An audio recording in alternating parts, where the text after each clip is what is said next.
الله. بصوا يا جماعه، جهزت كل المحتويات بتاعتها اهوت، وبدات عشان اجهز لفريده الدوناتس اللي هي عايزاه. اعمل لها دوناتس بقى شوكولاته وباللوتس وبكل الحاجات اللي هي بتحبها ان شاء الله. فريده عايزه تطلب مني بيتزا، والمشكله بقى ان البيتزا دي مش سمول ولا ميديوم ولا اي حاجه، دي لارج. والكريم اللي بحطه لها في شعرها، وجبت المشط وجهزت كل ما حاجه. اصور جوه في المطبخ لان المطبخ حرفيا بشع، مكركب بشكل يعني هقعد اغسل في المواعين اللي جوه دي يوم كامل. السلام عليكم ورحمة الله وبركاته. ازيكم؟ عاملين ايه؟ وحشتونا جدا جدا. النهارده يا جماعه جاي لكم بفيديو مفاجاه. اخر حاجه، طبعا انتوا عارفين سلسله الفيديوهات اللي احنا عملناها، وهي سلسله ان حد فينا يتحكم في باقي البيت. كلنا. طبعا احمد عمل اول فيديو، ليلى كانت تاني فيديو، وانا تالت فيديو، وطبعا لسه فريدة. فاحنا مش عارفين نعملها ازاي، وطبعا مش هينفع نعمل قرعه عشان نختار اسم فريدة. فاحنا اتفقنا كده مع بعض ان احنا نعمل الاسماء كلها باسم فريدة، بحيث ان فريدة هي اللي تطلع تتحكم فينا وما يبقاش باين ان احنا مختارينها. هي دلوقتي قاعدة بتلعب في اوضتها، هنجيبها ونعمل القرعة كأننا بنعملها بقى قرعة ايه باسامينا كلنا. مفيش يعني احنا هنعمل مقلب بس مش على حد. لا انا مش قادره استوعب اللي انت قلته، بس هحاول افكر، يعني اوعدك ان انا هفكر في افهم اللي انت قلته. هو مش مقلب يعني، لو هي تتحكم فينا لمده 24 ساعه. فاحنا يا جماعه مش عارفين فريده هتحكم علينا بايه، ولا هي هتقول ايه اصلا. انا سايبه كل حاجه مفاجاه نشوفها مع بعض، وطبعا هي هتتعامل بتلقائيه طبعا، وهنفهمها على قد ما نقدر هي تتعامل ازاي. وهنقول لها مثلا انت هتتحكمي فينا، احكمي على احمد، شوفي عايزه ايه من احمد، الكلام ده كده يعني. وانا برضو هحاول اساعدها في ده. ويلا عشان نكتشف مع بعض فريده هتتحكم فينا ازاي، وايه الاحكام اللي هتحكم بيها علينا. بس قبل ما نبدا ما تنسوش اللايك والشير وسبسكرايب والكومنت وتفعلوا زر الجرس عشان يوصل لكم كل جديد. دلوقتي هنروح نجيب فريده من اوضتها ونبدا على طول في الفيديو. يلا بينا. ودلوقتي يا حبايب قلبي طبقنا الورق زي ما احنا متعودين، وهنحطه في البوله عشان فريده هي اللي هتعمل القرعه وتختار اسم مرة من الاسماء الاربعه، انا وهي واحمد وفريده عشان هي يلا نختار. نختار. هاتي المفتاح. هي تفتحها هي بقى.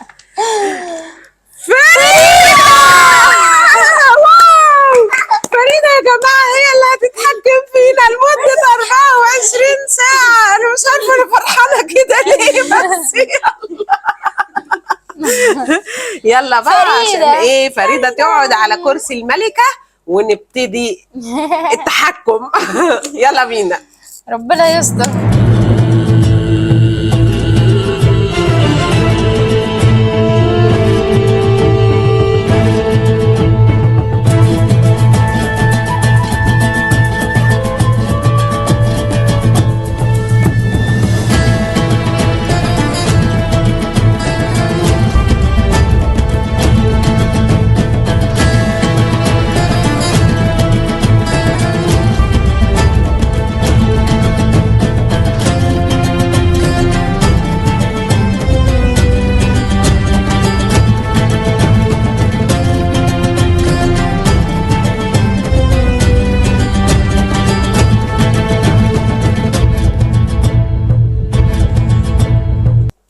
مفيش تليفون.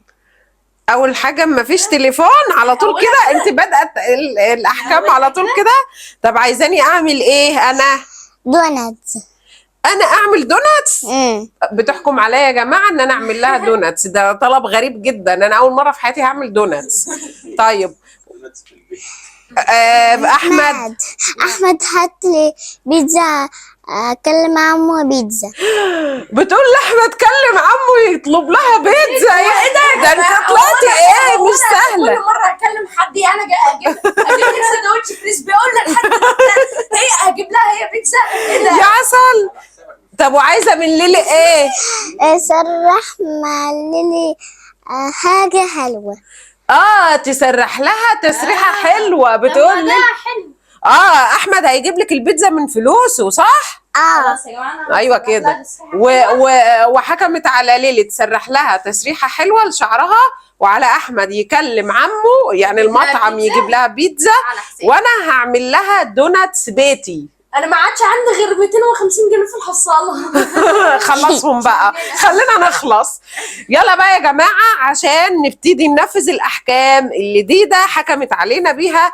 أنا بالنسبة لي أول حاجة هدخل بقى على المطبخ أشوف دقيقي وبيضي ولبني وحاجتي ومكسراتي وشوكولاتاتي وحاجتي عشان أبتدي أعمل الدونات. الدوناتس أنا هعمل أكتر من واحدة. احمد هيتصل بالمطعم دلوقتي يطلب بيتزا الفريده، وطبعا زي ما انتم متعودين وعارفين ان احنا بنجيب المكالمه اصلا في الفيديو، يعني احمد هيتصل وهيجيب المكالمه في الفيديو. انا اللي بتصل كل مره. بعد كده ليلي هتيجي تقعد تجيب بقى التوك بتاعتها والشغل والحاجات وتعمل لفريده تسريحه حلوه، المهم تعملها لها حلوه عشان تعجبها. دول اول احكام معانا. فريده ليها بارت 2 في الاحكام، هنشوف بقى بعد ما نخلص الاحكام اللي هي هتقولها ان احنا هننفذها دلوقتي، هتقول لنا احكام ايه تاني. انتظرونا لاخر الفيديو عشان تشوفوا فريده هتعمل فينا ايه. يا رب بس ما تخلينيش المع النجف.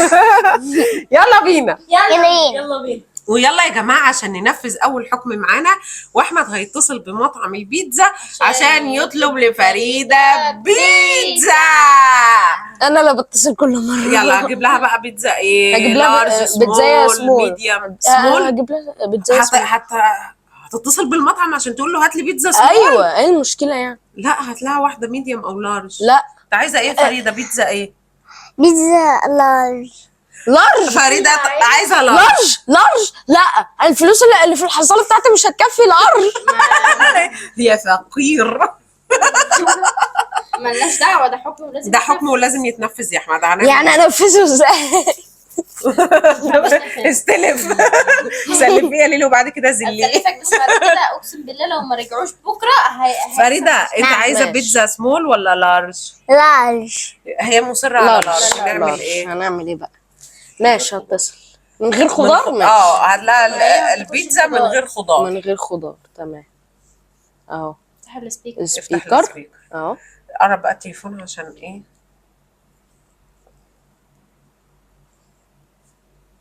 هو في ايه؟ كولينج موبايل اهو. ماشي بس ما بيديش جرس ليه؟ مش الشبكه وحش. الو عمو. كان في رقم تاني. عمو. الو السلام عليكم. وعليكم السلام. صح اتفضلي. عايز بيتزاية لارج مارجريتا من غير خضار. من غير؟ من غير خضار. حاجة تانية؟ لا شكرا. تمام ماشي. نفس العنوان؟ نفس العنوان. الله يكون عندك. تمام شكرا. مع السلامة. مع السلامة. هو انت يا حبيب ماما استيعابك عامل كده ليه؟ انا بحس ان انت ما بعرفش اتصل. ما بعرفش اتصل. بحس ان هو بيقعد على ما بيفهم هو عايز بيقول ايه بيسكت شويه ماشي. صح. مع انا لسه صغير. لسه صغير. انت صغير.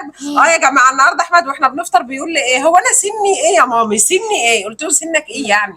بيقول لي يعني انا شاب ولا بالغ ولا ايه؟ قلت له انت غلام. بابا قال له انت محير.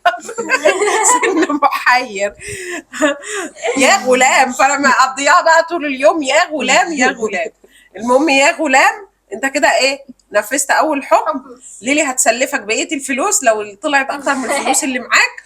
لما البيتزا توصل هنشوف بقى هندخل بقى على تاني حكم دلوقتي. انا طبعا هلبس مريالة المطبخ وهدخل بقى دلوقتي زي ما قلت لكم بقى مع عجيني ودقيقي وبيضي ولبني وحاجتي عشان اعمل لها الدونات اللي نفسها فيه. الاميره فريده النهارده بتتحكم فينا. لا يا سلام. يلا شقلباظات. يلا بينا. يلا بينا. تبدأ. نعم. يلا شوف مامي اعمل دونتس.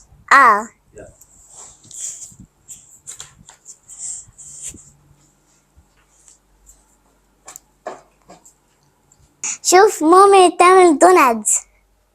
مامي انت تعملي ايه؟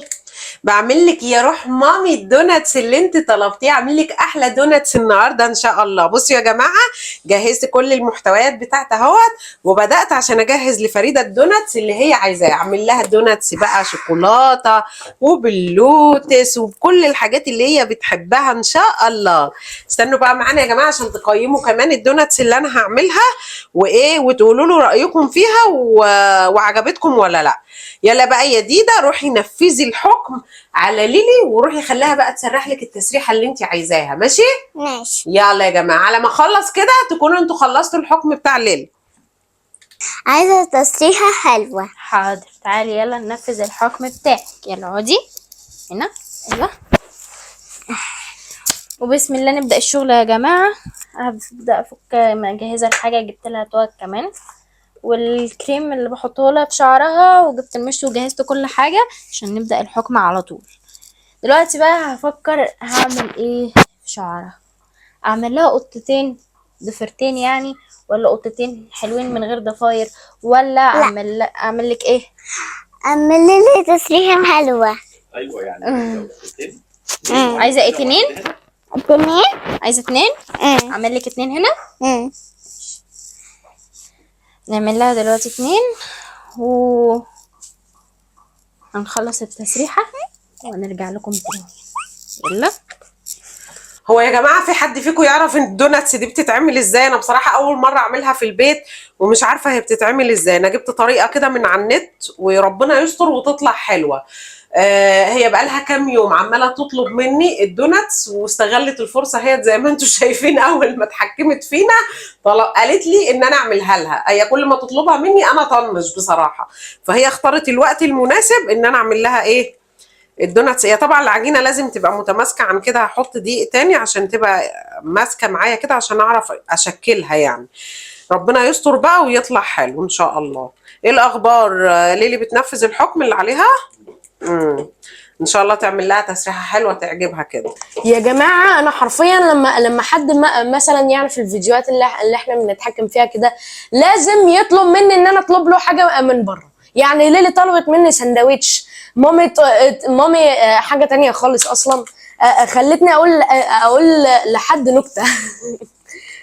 وبقى فريده عايزه تطلب مني بيتزا، والمشكله بقى ان البيتزا دي مش سمول ولا ميديوم ولا اي حاجه، دي لارج. دي المشكله بقى. بس انا بقى مش هعديها على كده، انا هطلب البيتزا بس علشان الحكم.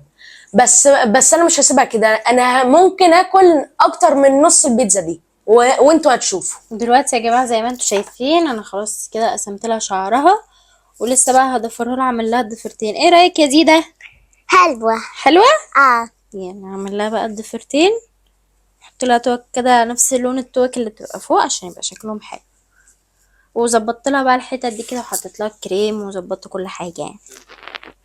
ما التوك اللي هحطها تحت دول، هحط دول الصغيرين دول من تحت بعد ما اضفر لها شعرها، وحطيت لها من دول من فوق علشان دول كبار يعني، فعشان اعرف اظبط لها من فوق. حلوة. حلو. جماعة أنا خلصت الدوناتس زي ما انتوا شايفين. أنا بجد منبهرة من نفسي ومش مصدقة نفسي إن أنا عملت الدوناتس دي. بصوا شكلها عامل إزاي، ده أنا هنافس المحلات الكبيرة. بصوا بس طبعا عشان أطلع ال4 دوناتس دول ما أقولكوش على اللي حصل عندي في المطبخ جوه. أنا ما رضيتش أصور جوه في المطبخ لأن المطبخ حرفيا بشع، مكركب بشكل يعني هقعد أغسل في المواعين اللي جوه دي يوم كامل. بس المهم إن النتيجة طلعت كويسة جدا. انا جبت اشكال من على النت المحلات كبيره وحاولت اقلدها والحمد لله طلعت زيها. يا رب بس الطعم يبقى زي الشكل ان شاء الله ويعجب فريده. ودلوقتي يا جماعه زي ما انتوا شايفين انا خلاص بربط لها في اخر توكه، وكده نكون خلصنا. شوفي كده يا دينا بقى التسريحه في المرايه. حلوه. يلا يا جماعه بقى عايزاكم تقيموا التسريحه تحت في الكومنتات من 10، وهي عجبتها الحمد لله يعني. شكلها كيوت قوي. انت بتعمل ايه؟ انا قاعد مستني البيتزا اللي انت عايزاها. قومي العاب. العاب؟ تعالي وريني العاب ايه كده.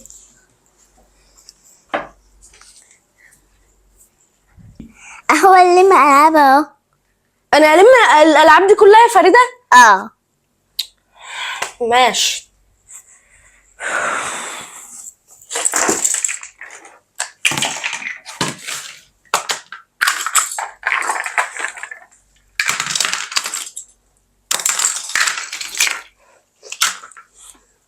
فريده بتعذبني يا جماعه، فريده بتعذبني بالعذاب اللي انا بعمله ده. في لعبه ورايا اهو يا ستي، خلصت الالعاب كلها، عايزه حاجه تاني؟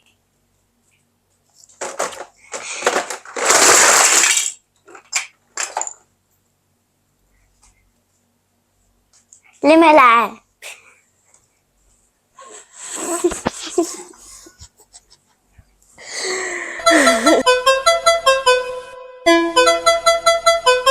DJ Nero.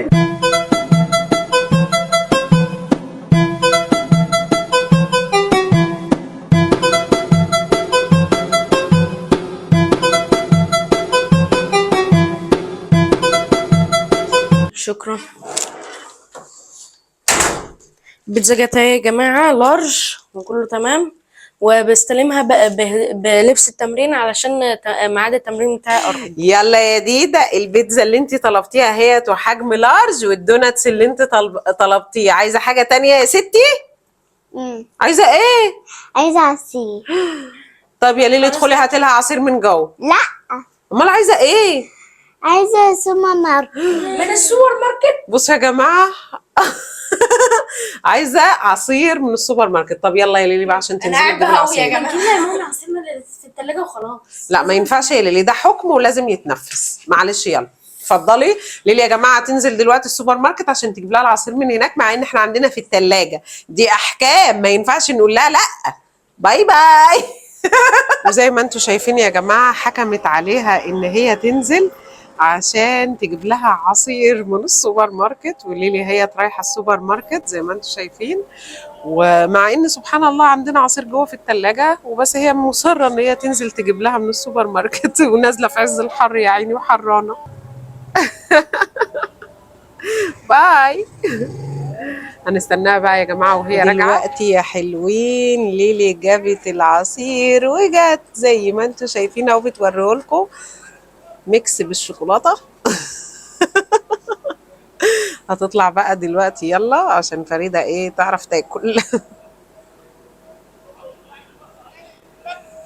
وليلي جت اهي يا جماعه، جابت العصير زي ما انتم شفتوها وهي رايحه وهي جايه.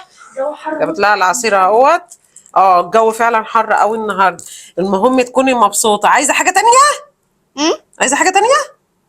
مش عايزة حاجة. ما انت اتظبطت على الاخر. عايزه حاجه ايه بقى؟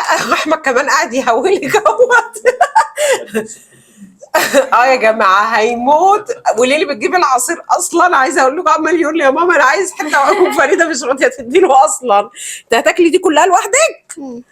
طيب يا حبيبه قلبي بالف هنا وشفا.